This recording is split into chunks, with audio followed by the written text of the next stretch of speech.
So today we will be starting with the practical questions involving liquidators remuneration plus preparation of the final statement of accounts.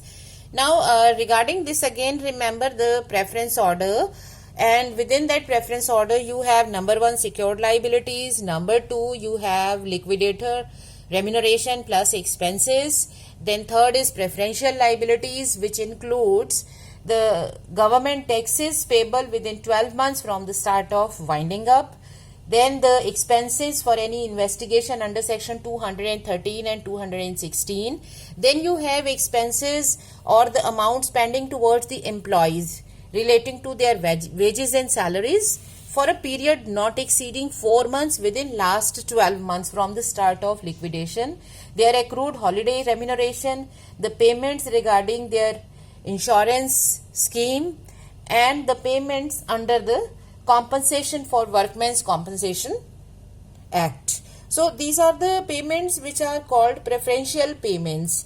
Then you have the liabilities or the creditors with floating charge over all the assets.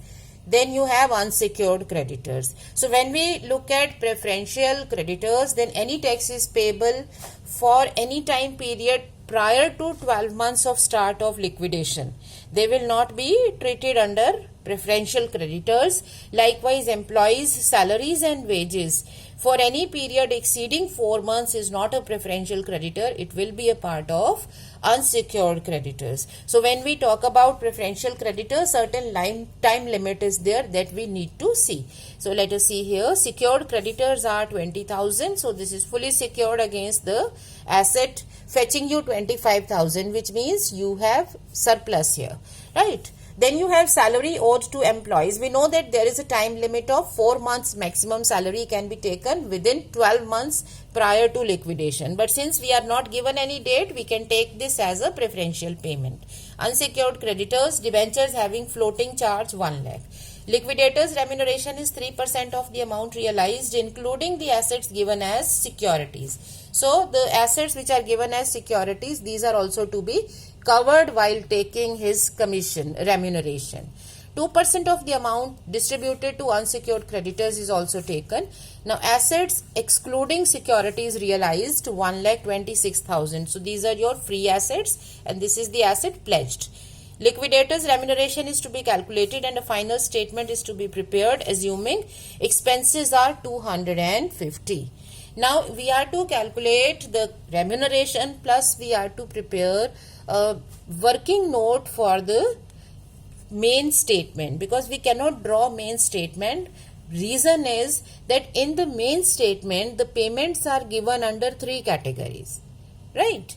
And actual payments are done on the basis of preference order. So at first we need to know how much payment is made to individual creditors on the basis of their preference order, and then we can put them in the statement in the given format. Alright, so preparing working notes and alongside we will work for the remuneration. Now on one side we have the receipts. So receipts have 4 components. Number 1, free assets. So free assets fetched you 1,26,000 rupees. Second component is the surplus from the securities, assets pledged as securities. So you got 25,000 but you have 20,000 of liability against that. That means you fetched 5,000. Third is the contributories amounts, that is calls in arrear and final call if we are to make. Calls in arrear if any given are taken, final call we will have to decide depending upon the status of the liabilities. If we cannot pay external liabilities in full, then final call is also made. Anyhow, but this is not the case here. Then fourth component is for the trading receipts minus payments if the company is continuing with the business. Again, that is not the case here. Any expenses incurred in connection with the realization of assets are to be deducted from this side only, because we are to show net receipts. So we are not given any such expenses also. So that means that our total receipts are 1,31,000. Now coming to the payment side, so we will be having in the payments, the first thing is secured liabilities, of course. we pay them out of the assets given as security, so no amount is left here. If something is left, we can write it here, but that will be carried or ranked with the unsecured liabilities in the preference order. Now second is the liquidation expenses and liquidators remuneration. Okay, liquidation expenses are 250 as given to us. His remuneration is 3% of the amount realized. Okay, 3% of the amount realized including assets given as security. So amount realized is 1,26,000 and the securities realized 1,25,000. So in all you realized 1,51,000.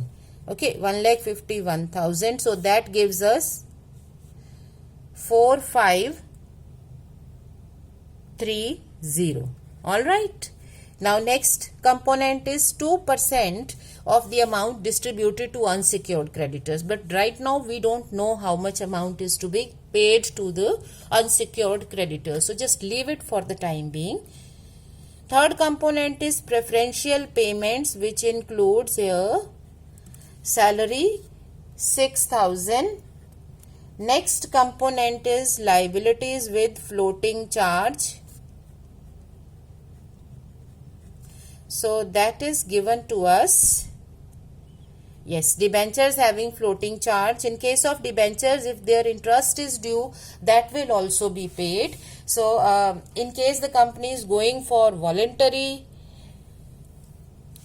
liquidation, then interest is payable up to the date of liquidation. Right. So next is after liquidators or creditors with the floating charge, we are to take up the unsecured creditors. Now our unsecured creditors include uncovered part of secured creditors, which are not there because it was fully covered. So unsecured creditors are, yes, 30,500. All right. So just one category. All right. Now we are to see the payments. So amount available, because out of available amount we will decide how to pay. So 1,31,000 is available. You have already paid it. Now this will be used to pay first expenses. So we are left with 1,30,750. Then you will pay this remuneration. So you are left with 1,26,220. Now we are to pay 2% on the unsecured creditors, and remember both these amounts, preferential payments as well as unsecured, they both qualify for the unsecured creditors, because the preferential payments just have a preference regarding the payment. That doesn't affect the fact that they are unsecured. All right, so these two are there. Now we are to see whether we can pay them in full. Like preferential payments can be paid in full, so we can directly take their 2% and then the net amount can be calculated. Right, this is one way of making calculation within the table. Or we can make the total or calculation in one go, that out of 1,26,220, this liability shall have to be paid, and on this liability we don't have any remuneration payable because it is on unsecured payment. So out of 1,26,220, 1 lakh will be paid to them. Of course, we can pay them in full in the preference order. We have so much of cash available. So your balance cash available will be 1,26,220 minus this 1 lakh. If you pay it, then to these two parties, that is towards unsecured creditors, your available cash will be 26,220. So it will be 2 upon 102 into 26,220. This is the balance available if you pay this. So this is the balance for both these parties. Now whether we pay them in full or not, that is a different concern. Alright, so 2% of this is coming out to be 514. Okay, and now you can carry out the balances. So that gives us 1,25,000 706, right? Then you pay this 1,19,706, then you pay this 19,706, and after this you have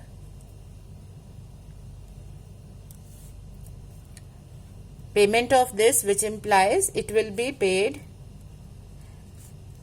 19,706 in full settlement. So you will pay this much amount in full settlement towards this liability. Alright, the preparation of liquidator's final statement. So liquidator's final statement of accounts. Now in this statement, this working is to be shown in a standard format. So it has two columns on both the sides, one for particulars and other for amounts, and the sides are called receipts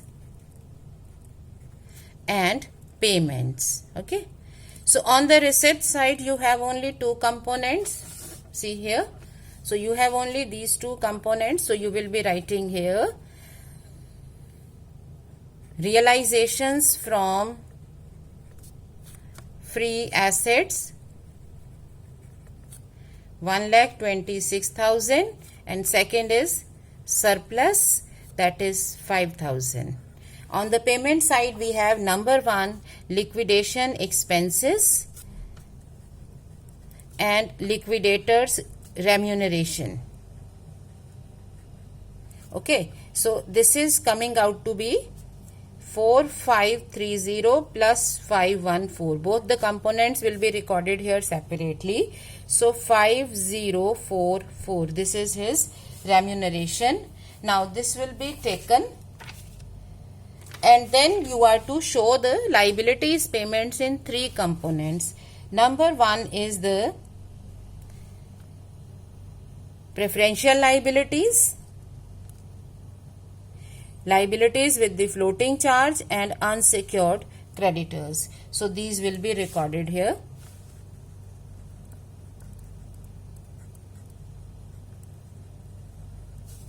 So liabilities with the floating charge 1 lakh, and preferential and unsecured creditors, both are components of unsecured creditors.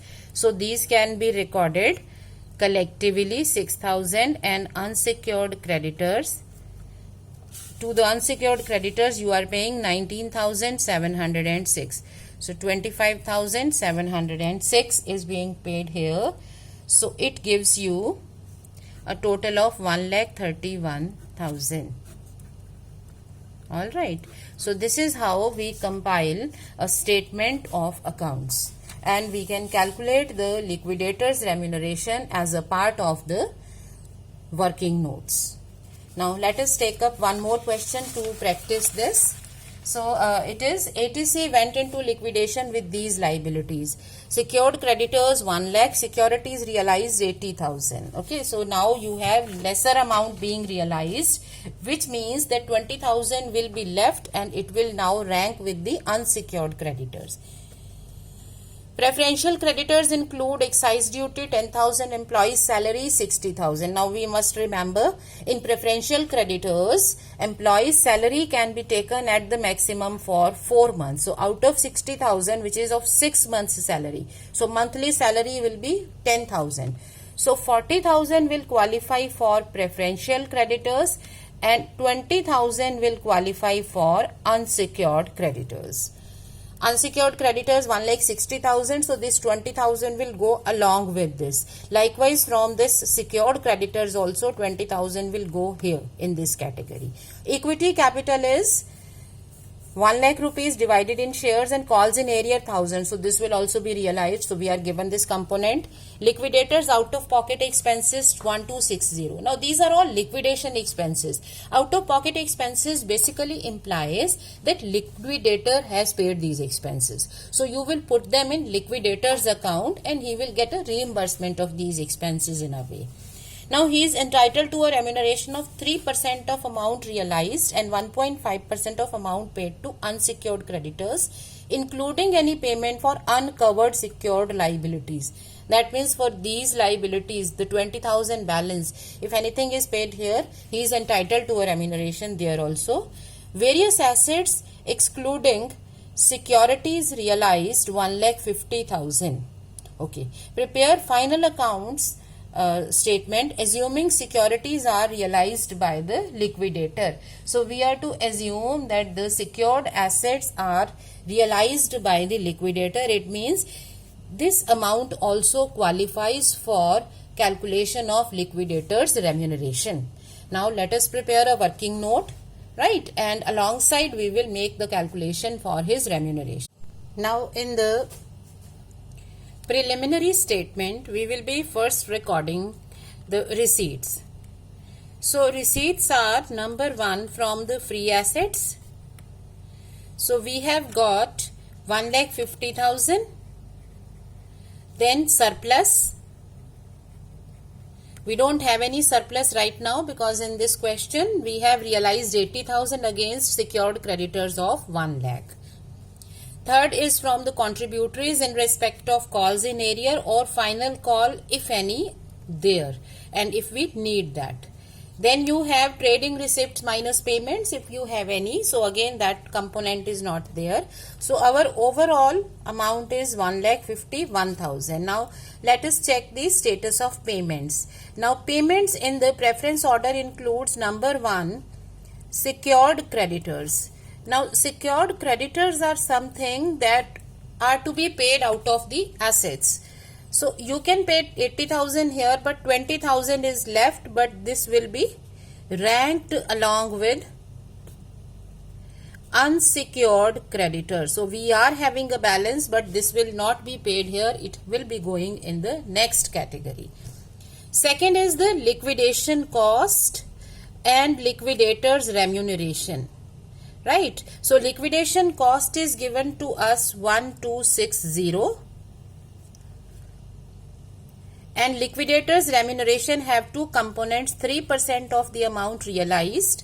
So 3% of amount realized is you realized 1,50,000 and you realized 80,000. That means 2,30,000 is the total realization. So 3% of this 6,900. Then we have 1.5% of the payment to the unsecured creditors, but right now we don't know whether we will be in a position to pay them in full or we won't be having the sufficient cash. So accordingly we will be taking up this. Next category is preferential creditors. So preferential creditors are 10,000 for taxes and 40,000 of the salary. So 10,000 plus 40,000, that is 50,000.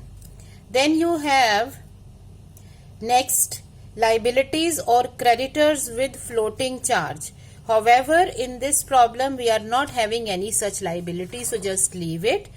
Next category is unsecured creditors. Now unsecured creditors, this 20,000 will rank here. So this is uncovered part of secured liability. Okay, 20,000. Then you have employees' salary, 20,000, right? Because 60,000 was pending, but 40,000 can be taken as preferential. Remaining shall have to be there with the unsecured creditors.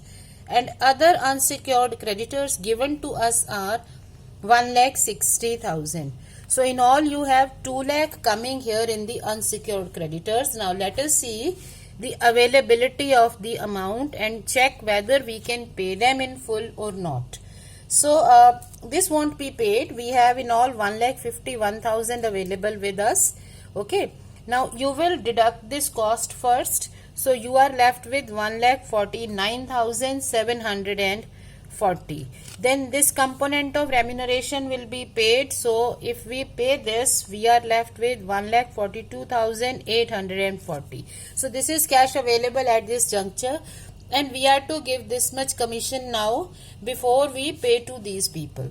But this commission is for the payment towards preferential creditors and towards unsecured creditors. Preferential creditors are also unsecured, but it is not for the creditors with the floating charge, which means that if we have any creditors coming here, then we will make space for their payment in the order. Suppose the creditors with floating charge are just say 20,000. So out of 1,42,840, we know that we can pay 50 in full and then we can pay 20 in full. So out of this, we will just leave 20,000 for this liability and remaining 1,22,840 will be available for both these categories, right? But presently, we don't have any such thing. Now, we are just to see whether we can make full payment or not. Because if we can pay in full, then we can directly take 1.5% of their entire payment, which is 50,000 plus 2 lakh here. Else, we will have to change the base. So, you have 1,42,840 available, but you can not make full payment because your total payment now is 2,50,000. Alright, so you cannot make full payment. It means we will have to change the base. So it is 1.5 upon 100 plus 1.5 into amount available 1,42,840. Again remember, this is the amount for unsecured creditors, since we were not having any amount here in the fourth category, creditors with floating charge. So the total amount is available for third and fifth, that is unsecured creditors. Else we will have to leave cash for this liability, and remaining is available for third and fifth category. Now there is a you need to take care of these two things, that payment has to be made in this order, but commission is based on unsecured, that is for third and fifth. So we will have to take care of this. Now 1.5 upon 100 plus 1.5, we change the base because amount is not sufficient. So our total payment available will be, after calculating this remuneration, which is coming out to be 2,111. Okay, now if you pay this remuneration, then you are left with 1,40,729. Alright, now this is the amount available with you. Preferential creditors, if paid 50,000, we are left with 90,729, and herein you will be paying them 90,729 in full settlement. Alright, now let us understand this a bit further.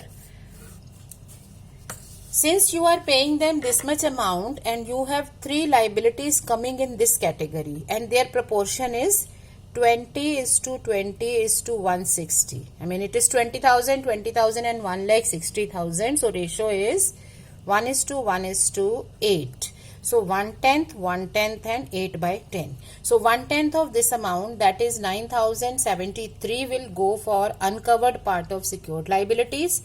Same will go for employee salary 1/10, and remaining 8/10 will go for the other unsecured creditors.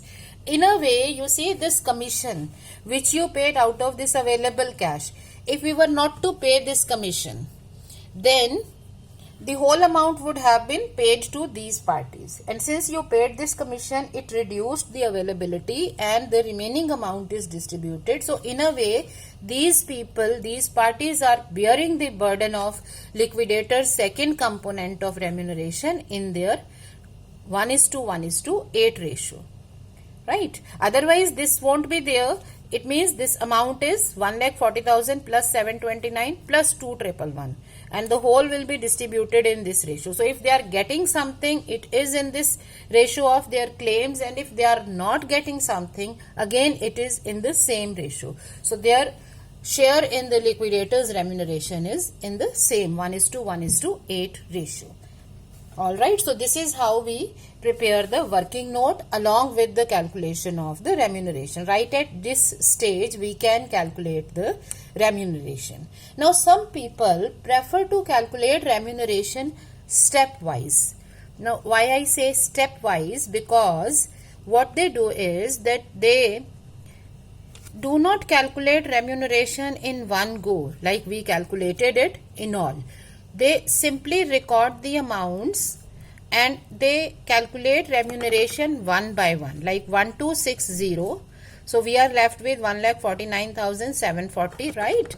Then you paid 6,900 and you are able to get a balance of this much. Now they say that we are to pay preferential creditors first and we can pay them in full. So 1.5% of 50,000, that is 750, can be paid in full. So this is first component of your unsecured creditor. So on this component we can directly charge 1.5% remuneration. So after this we are left with how much?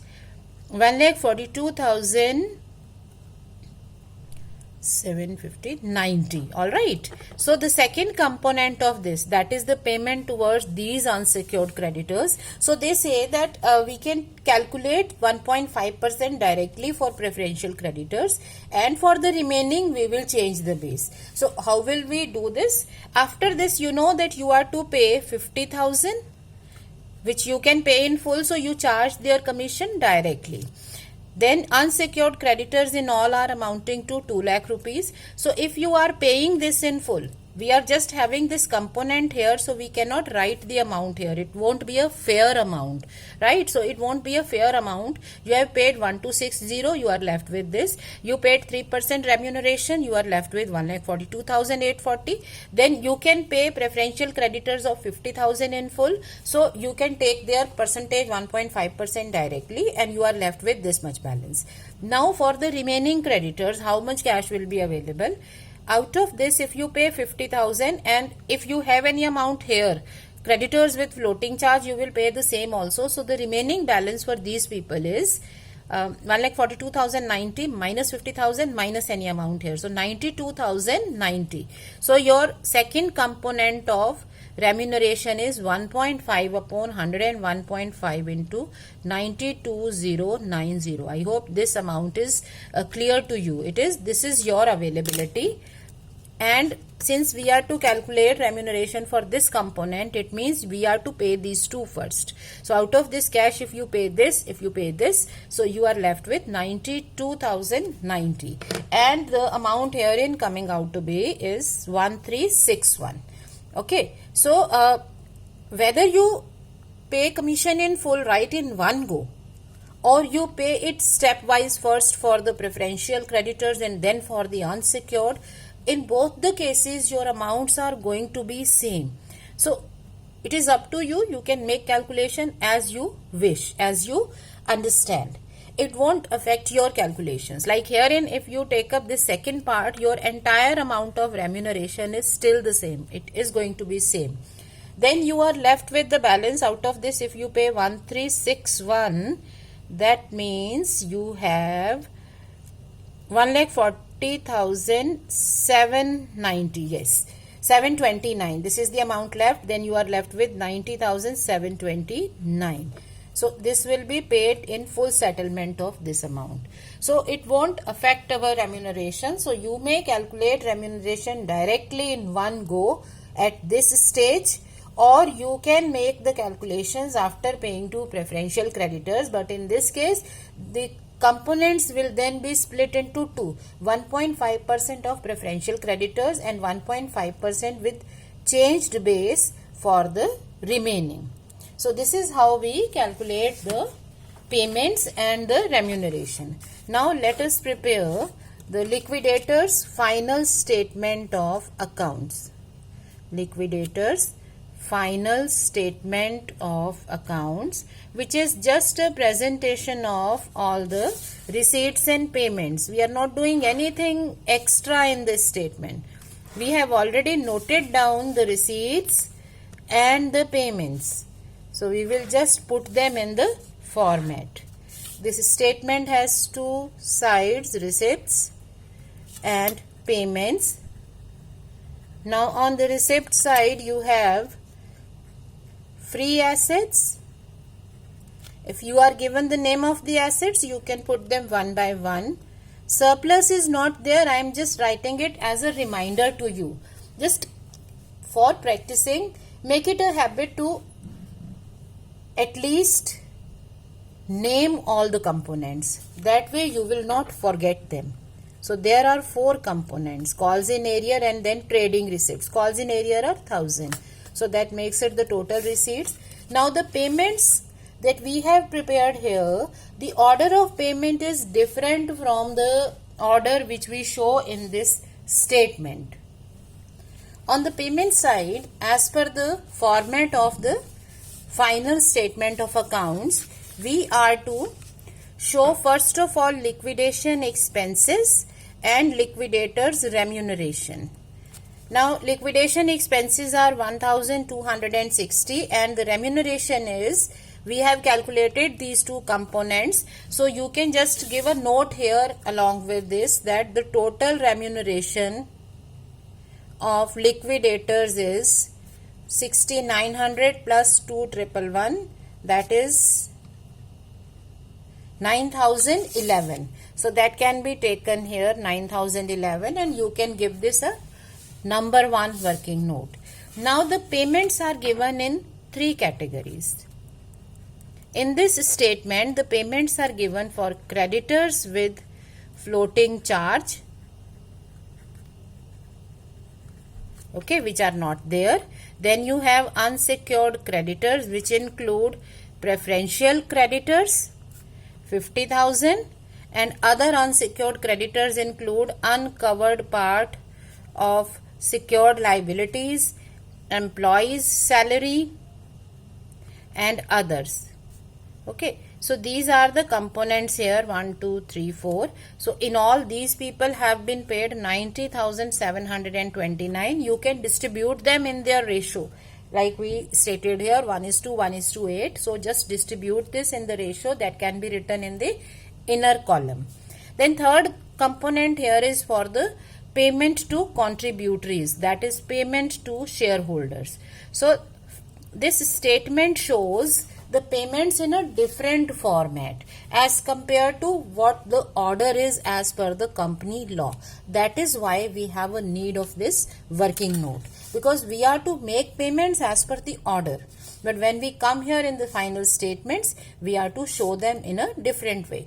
3 components are here: liquidators, creditors with the floating charge, number 1, unsecured creditors, number 2, and the shareholders or contributories payments, number 3. So these are the components which we will show. And finally you can total up, it should match. The 2 sides should be equal.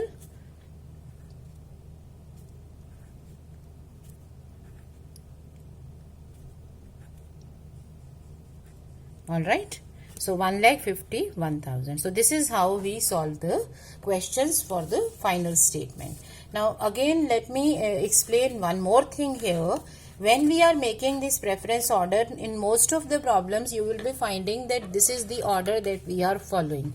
But in a very few questions you might be having the workmen's due, which are at the equal footage or standing with the secured creditors. That is to say that workmen's dues are to be paid along with the secured creditors out of the secured assets as per pari passu clause. And if you have any workmen's due, the amount which is falling under the clause is amount which is due for the last 2 years, that is 24 months paid to the wages to the workmen plus their holiday expenses plus any compensation due plus any retirement benefits due. So these all qualify for the pari passu clause. So if you have workmen's due, they will be paid along with the secured creditors out of the secured assets. And anything which is payable for a period beyond that 24 months period given in that clause, that will qualify under unsecured creditors. So there you have number 1, the pari passu clause, and the payment for workmen's due comes along with this, out of this the secured assets. And if you are left with anything unpaid in secured creditors because of that clause and in workmen's due because of lack of available secured assets, then that is coming under overriding preferential payments. So any workman's due, they will be qualified for the payment along with these and before preferential creditors. Before you pay anything to them, you have overriding preferential payments here also. So wherever you have employees due, they are preferential creditors. But if you have workmen's due, then they are coming under pari passu clause and they have overriding preferential payments. So you have to be very careful about the order. Normally this is the order, but if you get workmen's due, it should struck you that this is something different from this order. It will come here and here if anything is left, right?